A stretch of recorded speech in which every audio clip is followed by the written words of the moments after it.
Di atas tendanya ada sosok wanita dengan payudara yang menjulur panjang tuh. Atau bisa dibilang itu adalah Wewe Gombel.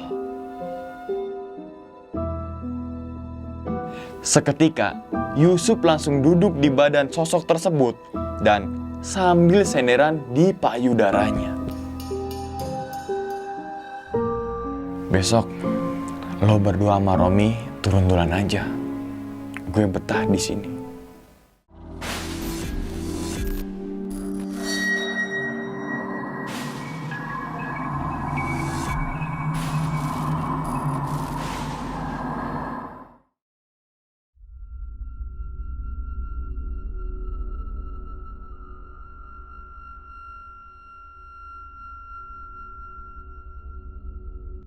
Siapa? Yang jorokin. Sakit lagi perutnya.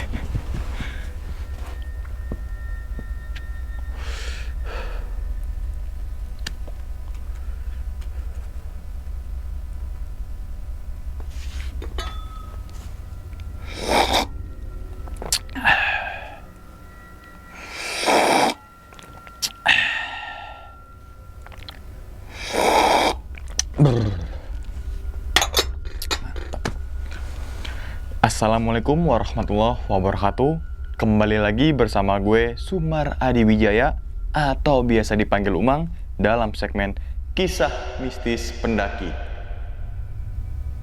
Keberadaan gunung dan hutan memang terkenal akan mistis dan horor. Oleh karena itu tidak aneh, banyak kesaksian para penjelajah maupun pendaki gunung memiliki kisah horor di setiap perjalanannya. Gunung Cermai merupakan gunung berapi aktif dengan kawah ganda di puncaknya.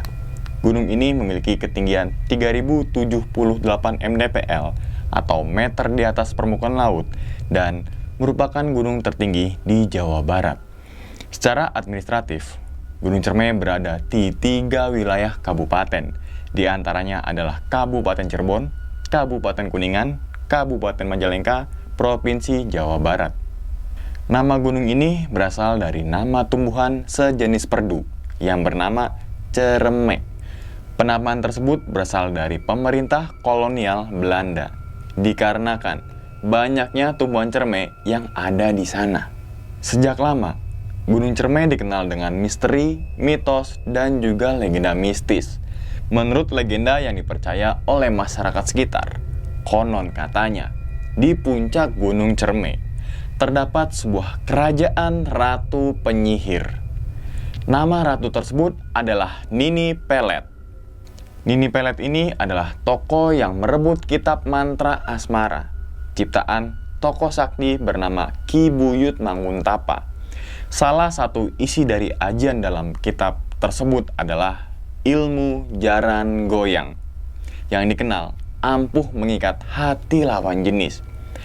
Ada lagi cerita pengembaraan Wali Songo di jalur pendakian Linggarjati yang dipandu oleh kakeknya Sunan Gunung Jati, yaitu Satria Kawirangan.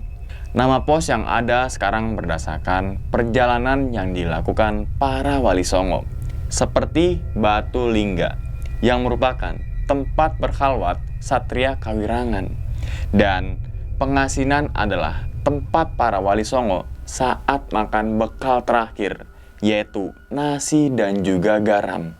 Tanpa berlama-lama lagi, kita langsung masuk aja ke dalam ceritanya. Ngopi horor segera dimulai.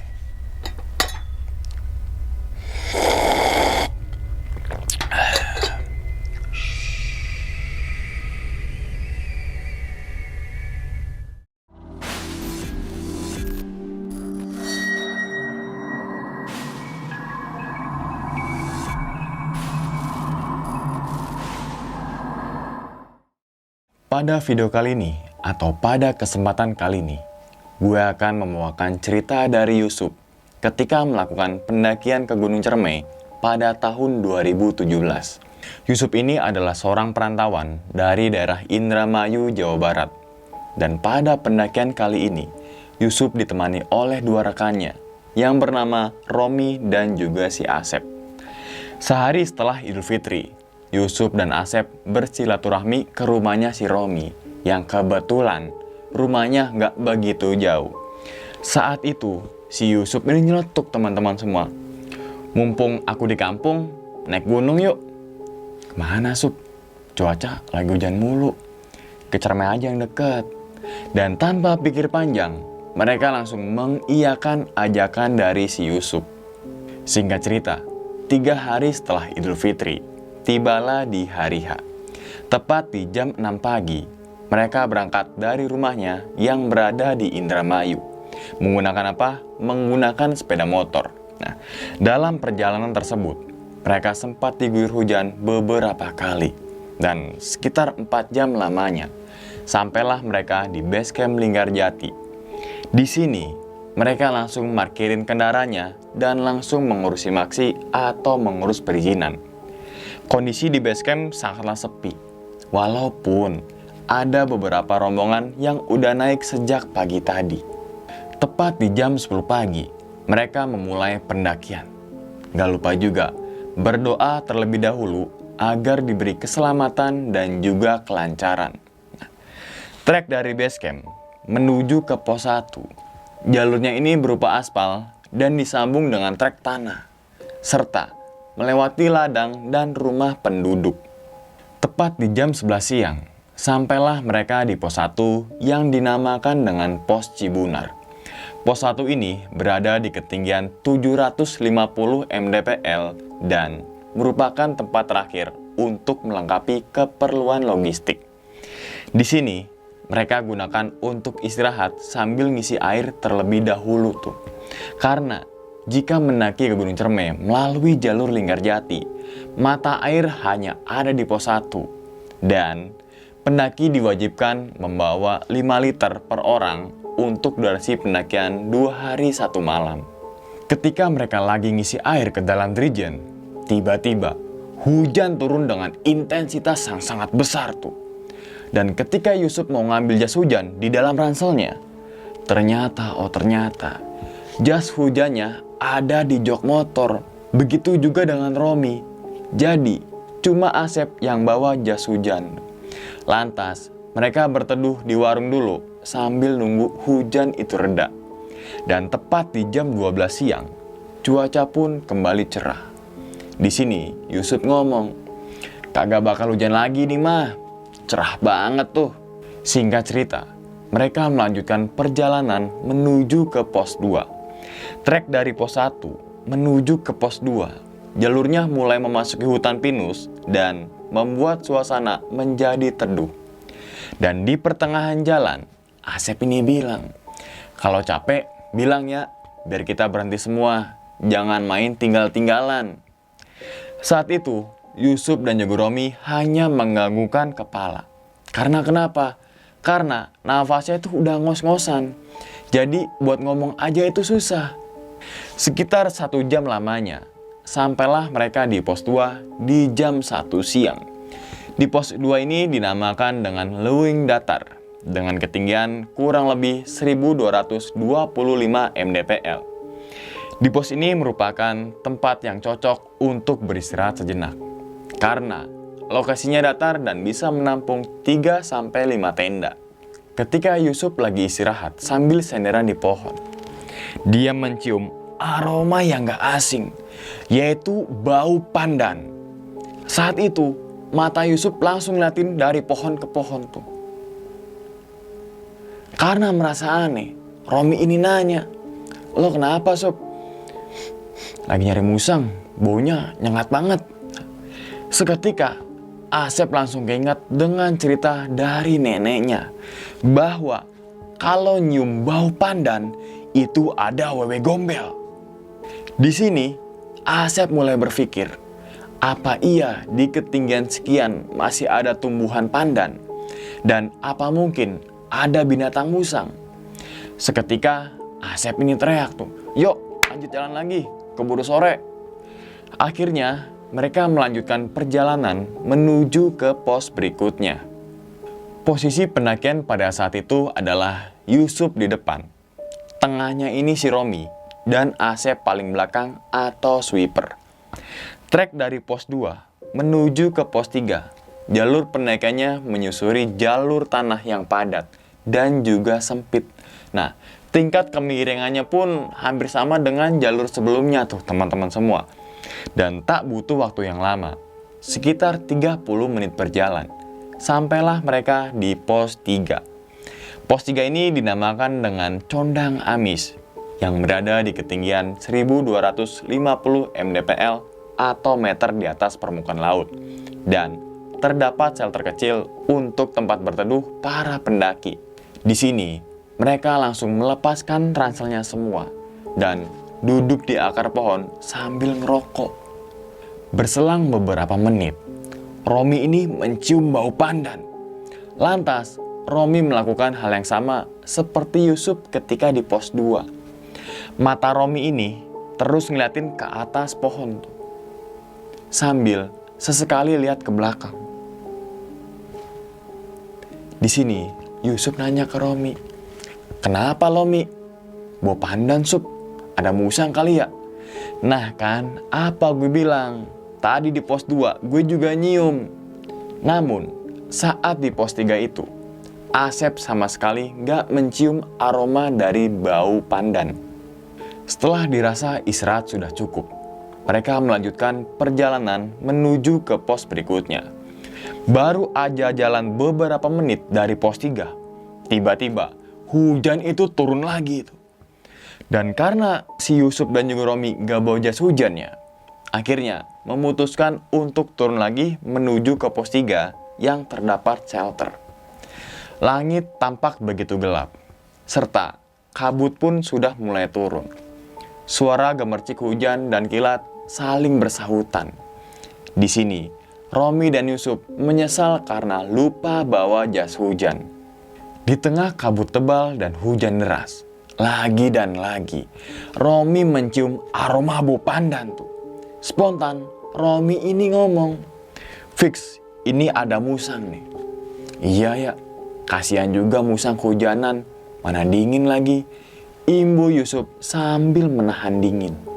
Waktu sudah menunjukkan jam 4 sore, namun hujan tak kunjung reda juga. Di sini, mereka berdiskusi kecil tuh.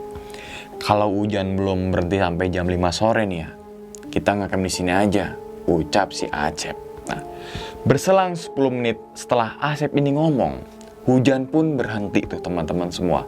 Dan mereka melanjutkan perjalanan menuju ke pos berikutnya. Dari pos 3 menuju ke pos 4, jalurnya semakin sempit dan juga rimbun tuh. Tanah yang padat serta akar pepohonan mulai mendominasi. Di tengah perjalanan dari pos 3 menuju ke pos 4, mereka berpapasan dengan pendaki yang akan turun. Di sini Yusuf nih nanya, "Mas, pos Pangalap masih ada tempat buat diriin tenda gak ya?" "Sepi banget mas di Pangalap. Soalnya rombongan yang saya ketemu itu ngecampnya di atasnya lagi," ucap pendaki tersebut sambil terus turun. Singkat cerita, tepat di jam 6 sore, sampailah mereka di pos 4 yang dinamakan dengan kuburan kuda. Di sini, mereka gunakan untuk beristirahat sambil ngeluarin senter. Ternyata, senternya Yusuf dan juga Romi ketinggalan di jok motor tuh. Di sini, Asep kesel tuh. "Lo berdua gimana sih? Bukannya cek lagi?" "Ya Sep, maaf, gue berdua teledor," ucap Romi sambil nunduk. Akhirnya, mereka hanya menggunakan senternya Asep dan lampu flash HP-nya Romi. Karena kenapa? Karena HP-nya Yusuf udah lowbat sejak dari pos 3 sebelum hujan. Maklum, HP-nya Yusuf digunakan untuk nyetel musik mulu. Setelah penerangan udah siap, mereka bertiga melanjutkan perjalanan menuju ke pos berikutnya. 2 sinar senter terus membelah di gelapnya malam. Dan posisi saat itu adalah Romi di depan, Yusuf di tengah, dan Asep paling belakang atau sweeper. Kenapa Yusuf di tengah? Karena dia nggak ada penerangan sama sekali. Di pertengahan perjalanan, tiba-tiba Yusuf ini teriak tuh, "Goblok!" gitu kan. Di sini Asep dan juga Romi langsung lihat ke arah Yusuf tuh. "Lo kenapa, Sob?" "Itu, Sep, ada ular gede banget." Dan setelah disenterin oleh si Yusuf, ternyata itu adalah akar dari pohon besar. Saat itu Asep cuma geleng-geleng kepala dan ngomong ke si Yusuf, "Sup, pikiran lo jangan kemana-mana. Fokus aja ke pendakian. Dan omongan lo tuh juga harus dijaga." "Iya Sep, maaf, gue keceplosan." Baru aja jalan beberapa langkah, tiba-tiba Asep mencium bau pandan. Seketika Asep langsung teringat ucapan dari Romi dan juga si Yusuf. Bener apa kata Romi dan juga Yusuf, banyak musang di sini. Namun semakin lama bau pandan itu semakin menyengat. Lantas Asep nih teriak, "Break dulu!" "Kenapa lo Sep? Lo berdua nyium bau pandan gak? Deket banget ini." "Kan gue bilang juga apa, dari pos 2 gue sama Yusuf udah nyium. Kayaknya emang banyak musang." Dan tanpa berpikir aneh-aneh, Asep langsung ngajak jalan lagi. Tapi dengan syarat, jaraknya jangan terlalu jauh. Jalur pendakian semakin menanjak dan hawa dingin mulai menyerang tubuh. Namun, mereka tetap terus berjalan agar nggak terlalu larut malam sampai di pos Pangalap. Dan tepat di jam 9 malam, sampailah mereka di pos 5 yang dinamakan dengan pos Pangalap. Dan ternyata benar teman-teman semua, gak ada tenda pendaki satupun yang berdiri. Dan setelah selesai mendirikan tenda ya, mereka memilih untuk masak di dalam tenda. Karena kenapa? Karena kondisi di luar sangatlah dingin. Dan singkat cerita, masakan pun sudah jadi. Dan mereka makan dengan lahapnya. Setelah makan, mereka berdiskusi mengenai akan pergi ke puncak jam berapa. Dan semuanya ini sepakat, jam 3 pagi harus sudah bangun semua. Tak terasa, waktu sudah menunjukkan di jam setengah 11 malam. Akhirnya, Yusuf dan juga Romi ini tertidur. Sedangkan si Asep memilih untuk nyeduh teh hangat dulu. Di tengah malam, Asep mencium bau pandan lagi. Dan bau pandan tersebut begitu menyengat di dalam tenda tuh. Berselang beberapa detik, ada suara dari atas jalur tuh. Suara tersebut seperti hentakan kaki pendaki yang lagi turun gitu. Lantas, Asep buka pintu tenda. Untuk apa? Untuk sekedar menyapa dan menawarkan teh hangat. Dan ketika suara tersebut makin dekat, Asep nongolin kepalanya di dalam tenda tuh. Dan ketika dilihat, gak ada siapa-siapa. Namun, hentakan kaki tersebut persis di depan tenda. Di sini, Asep langsung kaget dan nutup pintu tenda. Tapi, di saat Asep lagi nutup tenda, tiba-tiba Yusuf teriak, "Pergi!" Nah, seketika Asep langsung kaget dan nanya ke Yusuf tuh, "Lo kenapa Sup?" "Gak apa-apa Sep, mimpi buruk gue." Dan ketika Asep ngeliat jam, ternyata masih jam 1 malam. Saat itu mereka berdua gak tidur. Karena kenapa? Karena nanggung bentar lagi mau jam 3. Nah, di sini Yusuf ngajak si Asep untuk nemenin kencing. Namun Asep masih kepikiran dengan suara hentakan kaki misterius itu. "Gue tunggu di sini aja Sob, lo kencingnya di sebelah tenda aja tuh." "Ah, bilang aja lo takut, cemen lo," ucap si Yusuf sambil keluar ke tenda. Saat itu Yusuf gak mau kencing di samping tenda. Karena kenapa? Karena takut bau pesing. Akhirnya Yusuf kencing di bawah pohon dan jaraknya kurang lebih 10 meter dari tenda tuh teman-teman semua. Ketika Yusuf selesai kencing dan hendak mau balik ke tenda, di atas tendanya ada sosok wanita dengan payudara yang menjulur panjang tuh. Atau bisa dibilang itu adalah Wewe Gombel. Lantas Yusuf langsung mengalihkan pandangannya ke arah bawah dan hanya diam terpaku. Rasanya itu seperti mau lari, tapi nggak bisa gitu. Karena Yusuf nggak datang-datang, Asep manggil-manggil Yusuf dari dalam tenda gitu. Sup, Sup, Yusuf lebih dari TV, boom. Sup, lo kencing apa boker? Lama amat lo. Namun, gak ada jawaban dari Yusuf. Seketika, Asep langsung keluar dari tenda untuk lihat keberadaan si Yusuf. Nah, dan ketika Asep keluar tenda, Yusuf lagi duduk di bawah pohon sambil nangis. Di sini, Asep langsung nyamperin Yusuf dan ngajak masuk ke dalam tenda gitu teman-teman semua. Dan ketika mereka berdua ini udah masuk ke dalam tenda ya, Asep ini nanya, "Lo kenapa Sup nangis? Cerita ke gua. Besok lo berdua sama Romi turun duluan aja. Gue betah di sini." Mendengar perkataan dari si Yusuf, Asep langsung berpikiran yang aneh-aneh. Dan Asep yakin kalau ada yang gak beres. Cerita Sup ke gua. Apapun masalah lo, ya masalah gue juga. Kita ini tim. Gitu. Namun tetap aja teman-teman semua, Yusuf lebih dari TV gak mau cerita. Singkat cerita, waktu menunjukkan di jam 2 malam. Di sini, Yusuf dan Asep memutuskan untuk tidur.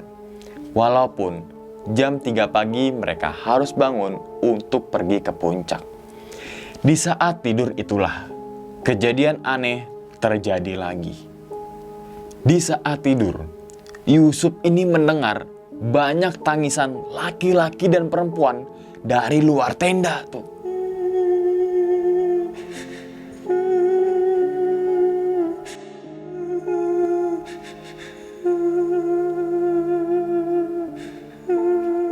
Spontan, Yusuf langsung keluar tenda seperti ada panggilan jiwa. Dan ketika Yusuf melihat ke arah pohon yang ia kencingi tadi, ternyata seperti banyak orang yang lagi duduk. Dan ada satu sosok yang bikin Yusuf terpesona. Sosok tersebut adalah Wewe Gombel. Lantas, Yusuf deketin itu sosok dan ikut duduk di samping orang-orang yang lagi nangis itu. Di sini, sosok itu ngomong, "Kamu sangat tampan. Aku menyukaimu. Gak usah takut, nak. Ikutlah denganku." Seketika, Yusuf langsung duduk di badan sosok tersebut dan sambil senderan di payudaranya. Layaknya anaknya digendong oleh ibunya. Gak lama kemudian, yang Yusuf lihat banyak orang yang lagi duduk dan nangis itu tiba-tiba hilang satu persatu. Selang beberapa menit, kabut pun turun secara perlahan dan pandangan Yusuf menjadi gelap. Di sini, Yusuf mendengar teriakan dari Asep serta Romi yang memanggil namanya. Namun, di saat Yusuf mau bangun, sosok Wewe Gombel itu menahannya tuh. Dan karena Asep serta Romi ini gak ngeliat Yusuf ya, akhirnya Asep ini aja teman-teman semua. Dan setelah azan, lagi dan lagi, Yusuf lagi duduk sambil nangis di pohon yang ia kencingi itu. Melihat hal tersebut, Romi ini kaget bukan main dan seperti orang kebingungan. Lantas, Romi dan Asep nyamperin si Yusuf dan menggendongnya kembali ke dalam tenda. Di sini, Asep sudah berpikiran kalau si Yusuf ini mengalami kejadian-kejadian aneh lagi. Sama seperti ketika pertama kali ia kencing keluar tenda. Singkat cerita, waktu sudah menunjukkan di jam 4 pagi dan Yusuf nggak mau melanjutkan perjalanan menuju ke puncak. Di sini, Asep dan juga Romi mengiyakan perkataan dari si Yusuf dan memutuskan untuk tidur lagi sambil nunggu matahari terbit. Singkat cerita, waktu sudah menunjukkan di jam 7 pagi. Mereka bertiga bangun dan langsung bikin sarapan. Di sini, Romi dan Asep masih belum berani nanya ke si Yusuf. Mengenai apa? Mengenai kejadian yang semalam. Setelah beres makan, mereka langsung packing dan segera untuk turun. Dan tepat di jam 9 pagi, mereka mulai perjalanan turun menuju base camp Linggarjati. Perjalanan turun dari pos 5 menuju ke pos 3 itu aman-aman aja tuh teman-teman semua. Dengan singkat cerita ya, sampailah mereka di pos 3 di jam 1 siang. Di sini mereka gunakan untuk istirahat sambil nyalain rokok. Taruh aus. Dalam istirahat tersebut, Yusuf ngeluarin sesuatu dari kantong celananya dan menaruh benda tersebut di pohon belakang shelter kondang Amis. Melihat hal tersebut, Asep nanya, "Ngapain lo, Sup?" "Nanti aja gue ceritain pas kita udah sampai base camp." Akhirnya, Asep ngajak untuk lanjut turun lagi. Karena kenapa? Karena takut ada hal-hal yang gak diinginkan terjadi. Perjalanan dari pos 3 menuju ke pos 1, tingkah laku si Yusuf ini semakin aneh. Setiap beberapa langkah, Yusuf ini senyum sambil ngeliat ke arah belakang. Akhirnya, mereka berpindah posisi. Romi di depan, Yusuf di tengah, dan Asep ini di paling belakang. Dan singkat cerita, sampailah mereka di base camp Linggarjati di jam 4 sore. Di sini, keadaan Yusuf kembali normal. Karena kenapa? Karena udah nggak senyum-senyum lagi dan nyambung kalau diajak ngobrol gitu teman-teman semua ya. Nah, saat di base camp ini, Asep mulai berani tuh nanya ke si Yusuf. "Lo kenapa sih, Sup?" "Iya, Sep, maafin gue ya. Gara-gara gue, kita gagal ke puncak."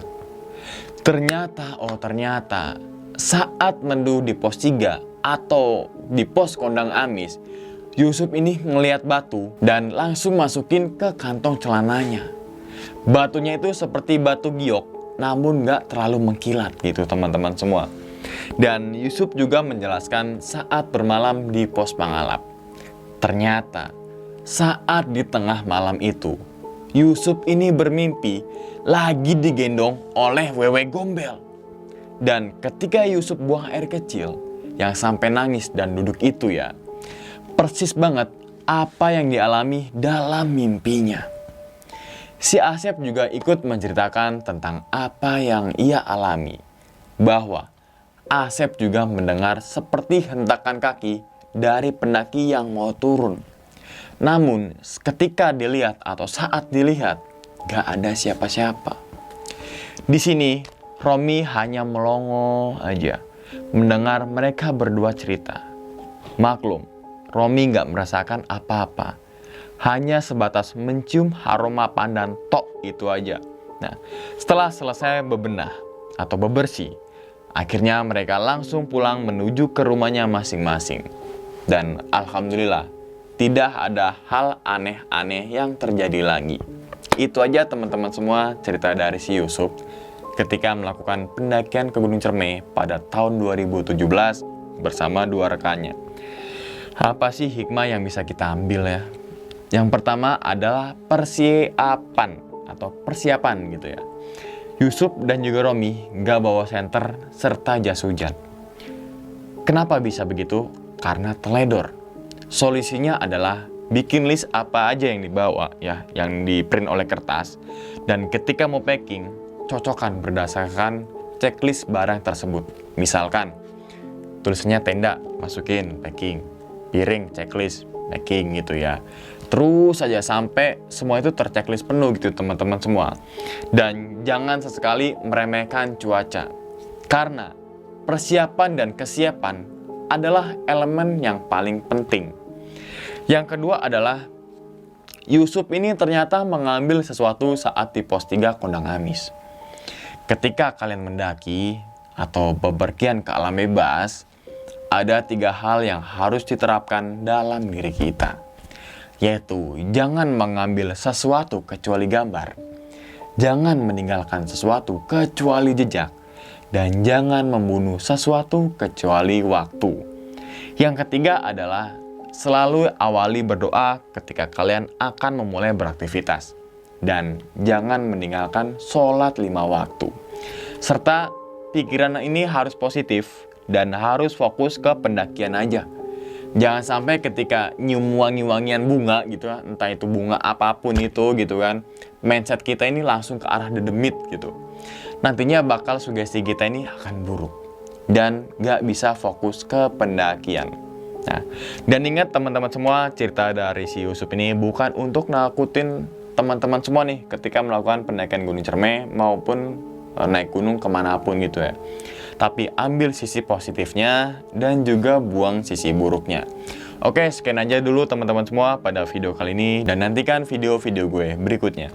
Hal gaib itu muncul ketika sugesti kita buruk. Wassalamualaikum warahmatullahi wabarakatuh. Merdeka!